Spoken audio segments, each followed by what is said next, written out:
ಏನಕ್ಕೆ ಬಂದ್ರಿ? എന്തിനാണ് വന്നത്?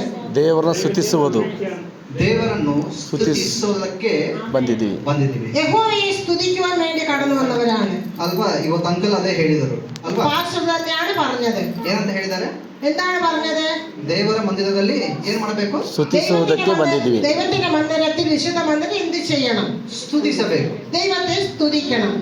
ಸೊ ನಾವು ನಿಜವಾಗ್ಲೂ ಸ್ತುತಿ ಮಾಡೋದಕ್ಕೆ ಬಂದಿದ್ದೀವಾ ಇಲ್ಲಿಗೆ?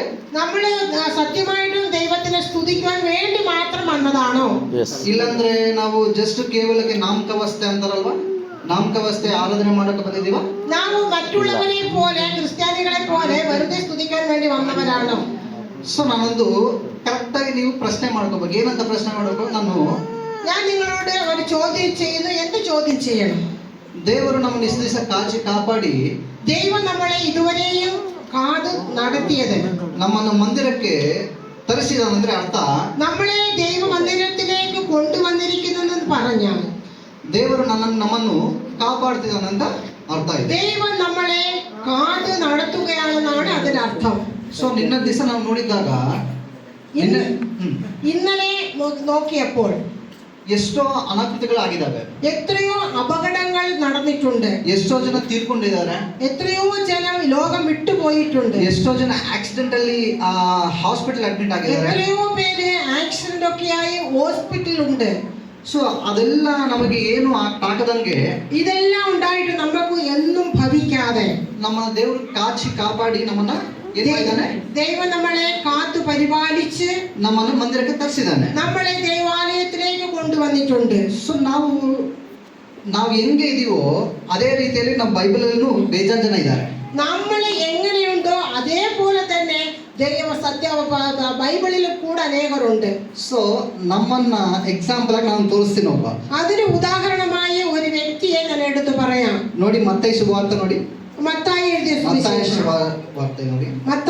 സുവിശേഷം 14 അധ്യായം, മത്തായി 14:29. ಮತ್ತಾಯಿ 14:29.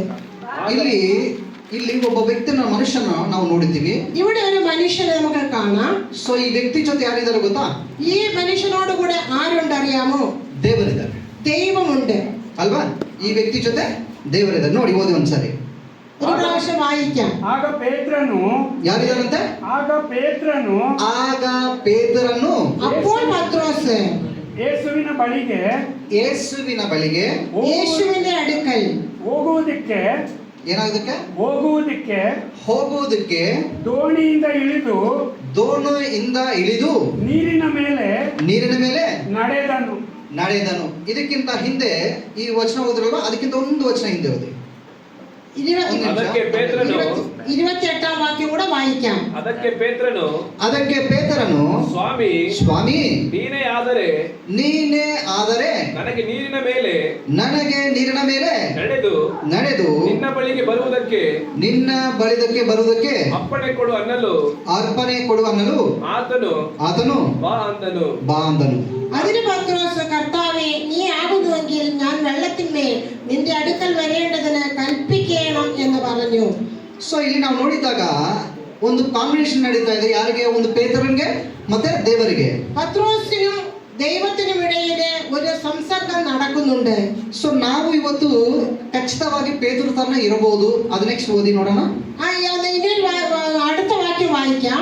ಆಗ ಪೇತ್ರನು ಯೇಸುವಿನ ಬಳಿಗೆ ಹೋಗುವುದಕ್ಕೆ ದೋಣಿಯಿಂದ ಇಳಿದು ನೀರಿನ ಮೇಲೆ ನಡೆದನು.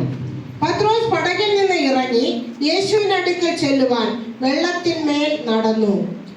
ಸೊ ಇವತ್ತು ನಾವು ಈ ವಚನ ನೋಡಿದಾಗ, ಈ ದೈವವಚನ ವಾയിക്കുമ്പോൾ ನಾವು ಕ್ರೈಸ್ತವರಾಗೋಕ್ಕಿಂತ ಮುಂಚೆ ಏನೇನೋ ಆಗಿದ್ದೀವಿ. നമ്മൾ ಕ್ರಿಸ್ತ್ಯಾನಿಗಳಾಗುವುದಕ್ಕೆ ಮುನ್ಪೇ ಎಂತೆಲ್ಲೋ ಆയിരുന്നു.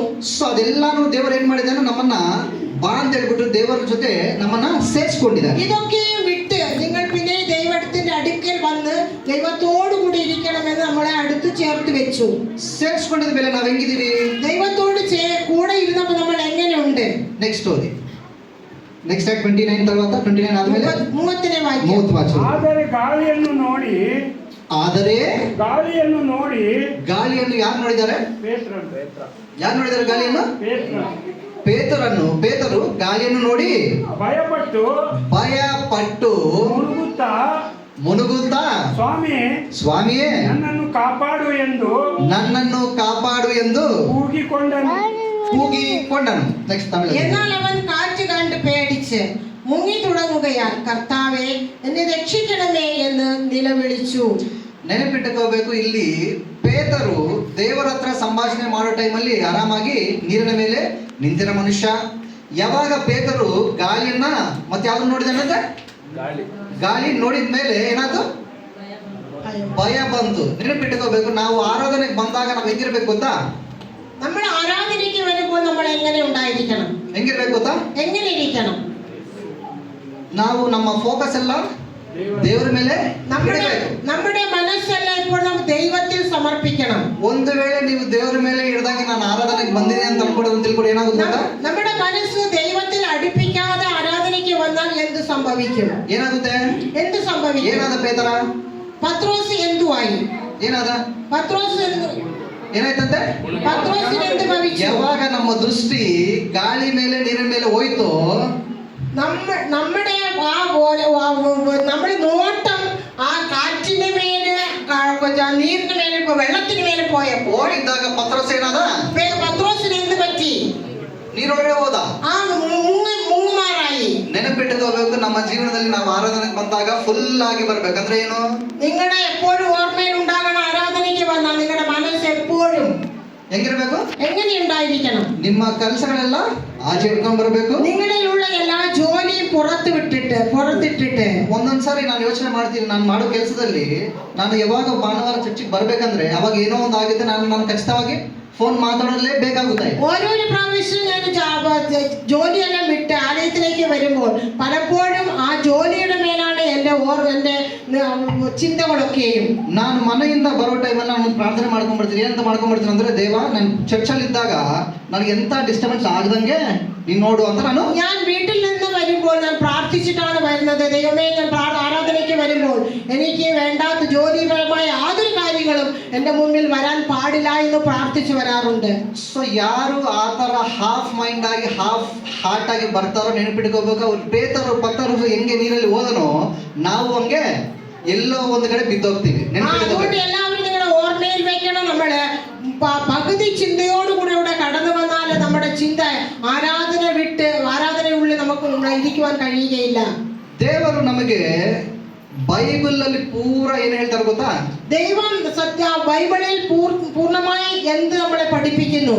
ನೀನು ಭಯಪಡಬೇಡ, നീ ಭಯಪಡೇണ്ട. ದೇವರು ಎಷ್ಟು ಹೇಳಿದ್ರು, ಎಂತ ದೊಡ್ಡ ಪ್ರವಾದಿ ಆದ್ರೂ ಎಂತ ದೊಡ್ಡ ಮನುಷ್ಯನಾದ್ರೂ ಖಚಿತವಾಗಿ ಪಡ್ತಾನೆ. ആ ദൈവം ഭയപ്പെടേണ്ട എന്ന് പറഞ്ഞാൽ എത്ര വലിയ പ്രവാചകനാകട്ടെ, എത്ര വലിയ ഭക്തനാകട്ടെ, എല്ലാവർക്കും ഒരു ചെറിയ ഭയമുണ്ട്. ಭಯ ಅದರಲ್ಲಿ 2 ರಕದ ಭಯ ಇದೆ. ഭയം എന്ന് പറഞ്ഞാൽ 2 രീതിയിലുണ്ട്. ಒಂದು ದೇವರ ಭಯ, ಇನ್ನೊಂದು ಮನುಷ್ಯರ ಭಯ. ഒന്ന് ദൈവത്തോടുള്ള ഭയം, ഇനി ഒന്ന് മനുഷ്യരോടുള്ള ഭയം. ಸೊ ಯಾವಾಗ ಪತ್ರೋಸ್ ನೀರಲ್ಲಿ ಬಿದ್ದಿದ ತಕ್ಷಣ ಏನಂದ? എപ്പോൾ പത്രോസ് വെള്ളത്തിൽ വീണവൻ എന്ത് പറഞ്ഞു? ಏನಂತ ಹೇಳಿದ? ಓದಿ ಒಂದ್ಸರಿ. ಆ ಕ್ಷಣವೇ ಯೇಸು ಕೈ ಚಾಚಿ ಅವನನ್ನು ಹಿಡಿದು, ಅಲ್ಪ ವಿಶ್ವಾಸಿಯೇ, ಯಾಕೆ ಸಂದೇಹ ಪಟ್ಟೆ? ಇಲ್ಲಿ ನೋಡಿದಾಗ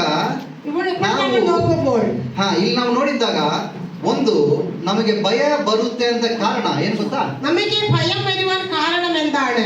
ನಮ್ಮ ಜೀವನದಲ್ಲಿ ನಾವು ಎಲ್ಲೋ ಹಿಂದೆ ಹೋಗ್ತಾ ಇದೀವಿ ಅಂತ ಒಂದು, നമ്മുടെ ജീവിതം നമ്മൾ എവിടെ പുറകോട്ട് പോകുന്നവര്. ಇನ್ನೊಂದೇನಂದ್ರೆ ದೇವರು ನಮ್ಮ ಜೀವನದಲ್ಲಿ ಕೆಲಸ ಮಾಡಬೇಕು ಅಂತ ಇದ್ದಾನೆ. ಅದಕ್ಕಾಗಿ ನಮಗೆ ಏನ್ ಬರುತ್ತೆ? ദൈവം നമ്മുടെ ജീവിതത്തിൽ അത്ഭുതങ്ങളെ ചെയ്യുവാനുണ്ട്. അതുകൊണ്ട് നമ്മുടെ ഉള്ളിൽ എന്ത് വരുന്നു? ಅದಕ್ಕಾಗಿ ದೇವರು ನಮಗೆ ಭಯ ಕೊಡುವಂತಾಗಿದ್ದಾನೆ. അതുകൊണ്ട് ദൈവം നമ്മുടെ ഉള്ളിൽ ഭയത്തെ കൊണ്ടുവരികയാണ്. ದೇವರು ನಾವು ನೋಡಿದಾಗ ಈ ಬೈಬಲ್ ಗ್ರಂಥದಲ್ಲಿ ಸ್ಟಾರ್ಟಿಂಗ್ ಇಂದ ಎಂಡಿಂಗ್ ತನಕ ಎಷ್ಟೋ ಜನ ಇದ್ದಾರೆ, ಎಷ್ಟೋ ಜನ ಪ್ರವಾದಿಗಳಿದ್ದಾರೆ, ಎಷ್ಟೋ ಜನ ಮನುಷ್ಯರಿದ್ದಾರೆ. നമ്മൾ ഈ വചനത്തിൽ കൂടി നോക്കുമ്പോൾ, ബൈബിളിൽ കൂടി നോക്കുമ്പോൾ ഇതിൽ അനേക വ്യക്തികളെ കുറിച്ച് ഇവിടെ പറയാറുണ്ട്. എക്സാമ്പിൾ മോശെ തಗೊಳ್ಳೋಣ. നമ്മളെ ഒരു മോശയെ കുറിച്ച് പഠിക്കാം. ಸೊ ಮೋಶೆ ಯಾರು? മോശെ ആരാണ്? ಮೋಶೆ ಯಾರು? മോശെ ആരാണ്? ಯಾರು ಮೋಶೆ? ಮೋಶೆ ಆರೆ. ಯಾರ ನಿದ್ದೆ ಹೊಡಿತಿದ್ರು ಅವರೆಲ್ಲ ಕೈ ಎತ್ತಿ ನೋಡೋಣ. ഉറങ്ങുന്നവരെല്ലാം മേലോട്ട് കൈയെടുക്ക്. ನಿದ್ದೆ ಹೊಡಿತಿದ್ರಾ? ഉറങ്ങുകയാണോ? ಹೊಡಿತಿದ್ದಾನೆ. ಹಲ್ಲುಯ ಹಲ್ಲುಯ. ಹಲ್ಲೆಲೂಯಾ. ಮಂದಿರದಿಂದಾಗಿ ನಿದ್ದೆ ಹೊಡಿಬಾರ್ದು, ನೆನ್ಪಿಟ್ಕೋಬೇಕು ನೀವು. ആലയത്തിലിരിക്കുമ്പോൾ ഉറങ്ങാൻ പാടില്ല.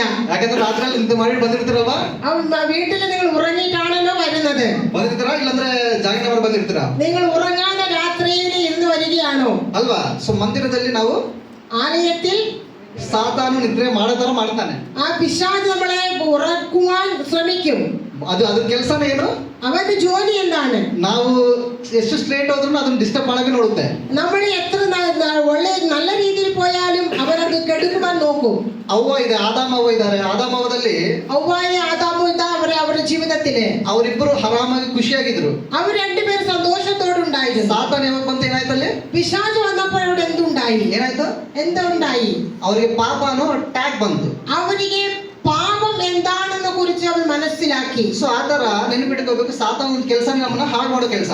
അതുകൊണ്ട് നിങ്ങളെ മനസ്സിലാക്കണം, പിശാച് നമ്മളെ നശിപ്പിക്കുവാൻ വരുന്നവനാണ്. ಸೊ ಅದೇ ರೀತಿಯಲ್ಲಿ ನಾವು ನೋಡಿದಾಗ ಇಲ್ಲಿ ಪತ್ರೋಸ ಏನಾಗಿದ್ದಾನೆ? ಅದೇ ಒಂದು ಸಮಯದಲ್ಲಿ ದೇವರ ಹತ್ರ ಹೊಂದಿಕೆ ಆಗಿದ್ದಾನೆ. അതുപോലെ പത്രോസ് ദൈവത്തോട് അടുത്തിരുന്ന വ്യക്തിയാണ്. ಸೊ ಇನ್ನೊಂದು ಸಮಯದಲ್ಲಿ ಏನಾಗಿದ್ದಾನೆ ಪತ್ರೋಸ?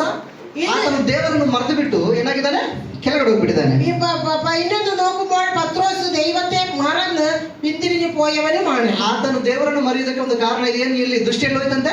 ദൈവത്തെ മറക്കുവാൻ കാരണം എന്താണ്? അവന്റെ ദൃഷ്ടി, അവന്റെ കണ്ണ് എങ്ങോട്ട് മാറി? ಎಲ್ಲೋಗಿದೆ? ಗಾಳಿ ಮೇಲೆ ಹೋಗಿದೆ, ದೇವರ ಮೇಲೆ ಇಲ್ಲ. അവൻ ദൈവത്തെ വിട്ട് കാറ്റിനെ നോക്കുവാൻ ഇടയായി. ಎಲ್ಲೋಗಿದೆ? ಅವನ ದೃಷ್ಟಿ ದೇವರ ಮೇಲೆ ಇಲ್ಲದೆ ಎಲ್ಲೋಗಿದೆ? അവന്റെ നോട്ടം എങ്ങോട്ട് പോയി? ಗಾಳಿ ಮೇಲೆ ಹೋಯ್ತು. ನಾವು ಮಂದಿರಕ್ಕೆ ಬಂದಾಗ ನಮ್ಮ ಜೀವನ, ನಮ್ಮ ಇದು ಯಾವ ತರ ಇರಬೇಕು? ದೇವರ ಮೇಲೆ ಮಾತ್ರ ದೃಷ್ಟಿ ಇಡಬೇಕು. നമ്മുടെ ആലയത്തിൽ വന്നു കഴിഞ്ഞാൽ നമ്മൾ എപ്പോഴും ദൈവത്തിൽ മാത്രം നോട്ടമുള്ളവരായിരിക്കണം.